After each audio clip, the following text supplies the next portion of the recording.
नमस्कार, आप देख रहे हैं सिटी पोस्ट लाइव। मैं हूं ऋषिराज। पान समाज के महानायक आईपी गुप्ता अब महागठबंधन का दामन थामने जा रहे हैं। जी हां, क्या है ये पूरा मामला, इसके ऊपर विस्तार में जानकारी देंगे सिटी पोस्ट लाइव के मैनेजिंग एडिटर मुकेश कुमार सिंह। तो सर, आखिर आईपी गुप्ता महागठबंधन का दामन थाम लिए? बिल्कुल सृष्टि जी। कयासों का बाजार गर्म था कि आईपी गुप्ता किधर जाएंगे। लार दोनों तरफ से टपक रही थी, एनडीए की तरफ से भी और महागठबंधन की तरफ से भी। दोनों गठबंधन को आईपी गुप्ता की जरूरत थी।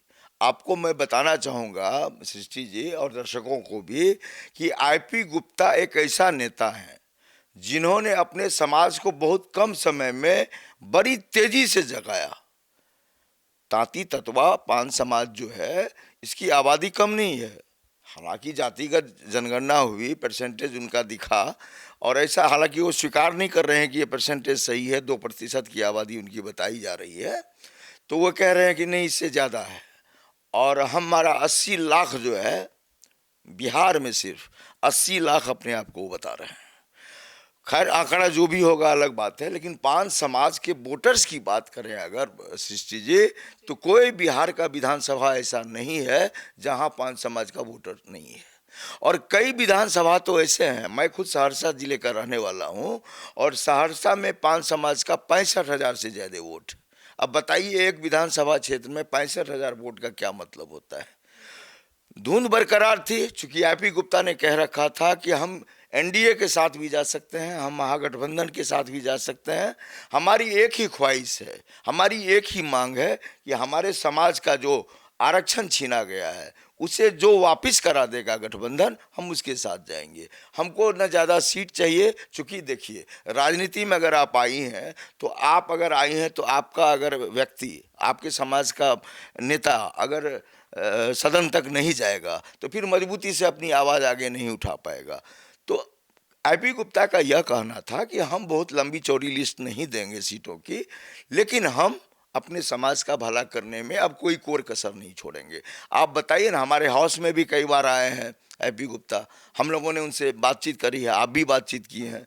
एक मतलब सधा हुआ नेता, एक बेहतरीन ढंग से बोलने वाला नेता, पढ़ा लिखा नेता, जिनकी हिंदी भी बहुत अच्छी है और अंग्रेजी भी बहुत अच्छी है और स्टाइल है। अगर आप उनको कॉल करेंगे तो बोलेंगे कि कैसे हैं आप, तो अच्छा हूँ, मेरा नाम है आईपी गुप्ता, या आईपी गुप्ता नाम है मेरा। ये स्टाइल उनका है। और बहुत दुबले पतले, नाटे कद के, जैसे देखेंगे सामने से तो नहीं लगेगा कि वो कोई चमत्कार कर सकते हैं, लेकिन पान समाज पर क्या पकड़ है, क्या समाज को जगाया है उन्होंने। हमने कई उनकी रैलियों को कवर किया है। बनमनखी में मैंने देखा, हालांकि इससे पहले हुए अप्रैल महीने में 5.5 से 6 लाख की भीड़ जुटाई गांधी मैदान में, ये सरकारी आंकड़ा है।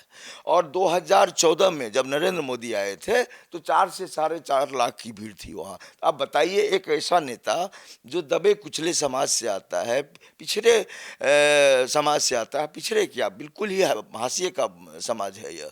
इस समाज में सही मायने में बहुत ज़्यादा गरीबी है, शिक्षा का अभाव है, बहुत ज़्यादा अगर ज़रूरत कहिएगा तो आरक्षण इन्हें मिलना चाहिए। और पहले तो एससी में इनको रखा ही गया था, अचानक एससी से इनको जो है निकाल बाहर किया गया।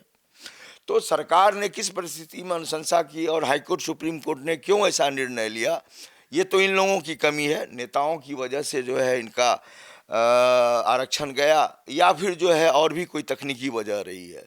यह कारण अपनी जगह पर है, लेकिन अब आईपी गुप्ता ने अपने समाज के लिए जो आगाज़ किया था, जो शंखनाद किया था कि हमें अपने समाज का हक देखना है, हमें अपने समाज को आरक्षण लौटाना है, तो वे एनडीए के लिए भी अपना दरवाज़ा खोल के रखे थे। और वे कह भी रहे थे, आज भी उन्होंने फ़ोन पर हमारी बात हुई तो उन्होंने कहा कि अगर एनडीए हमको आरक्षण वापस करने की बात करेगा तो मैं जाने के लिए तैयार हूं। लेकिन अभी अभी खबर आ रही है कि उन्होंने महागठबंधन का दामन थाम लिया है, तेजस्वी का दामन थाम लिया है, कांग्रेस का दामन थाम लिया है, यानी कि महागठबंधन के जितने घटक दल है उसमें से एक साथ ही ये बढ़ गए। अब महागठबंधन चुनाव में क्या नतीजा आता है ये बात की बात है, लेकिन आईपी गुप्ता पहले 158 सीटों पर काम कर रहे थे। 243 में से अगर कहीं गठबंधन नहीं होता तो 158 सीटों पर उम्मीदवारों की सूची बना ली थी सृष्टि जी, जिस पर वे अपने समाज का उम्मीदवार उतारते। और उन्होंने कहा भी था कि हम ऐसे व्यक्ति को उम्मीदवार बनाएंगे जिनके पास कुछ भी नहीं है। यानी कि टिकट खरीद बिक्री का भी आपने भी सुना है, कई दल के नेता हैं जो टिकट बेचते हैं, ऐसे आरोप भी लगते हैं और इसमें सच्चाई भी है।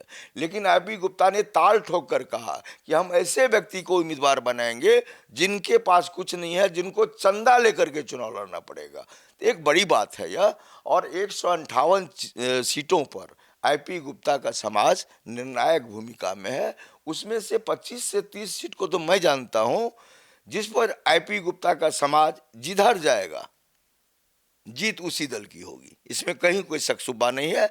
और आईपी गुप्ता ने आज दामन थामा है। अब देखते हैं कि सीट कितनी मिलेगी उनको बातचीत कितने पर तय होती है। लेकिन आईपी गुप्ता ने महागठबंधन में जाकर महागठबंधन को मजबूत किया है।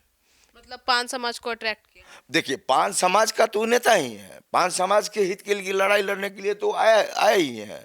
हमारा यह कहना है कि पान समाज का नेतृत्व करने वाला आईपी गुप्ता अब महागठबंधन का हिस्सा बने हैं तो अपने समाज का तो भला कराएंगे ही। 5 सीट पर 6 सीट पर या जिस तरीके से भी गठबंधन हो, that is another thing. But IP Gupta ने अब कोई संशय नहीं रखा है, कोई धुंध अब नहीं बची है। आईपी गुप्ता ने दामन थाम लिया महागठबंधन का।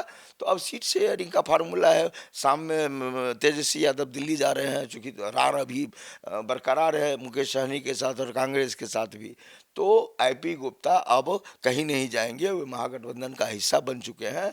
और महागठबंधन के लिए यह आज सुखद दिन है कि एक बड़ा नेता एक बड़े समाज के साथ जो है महागठबंधन का हिस्सा बना है।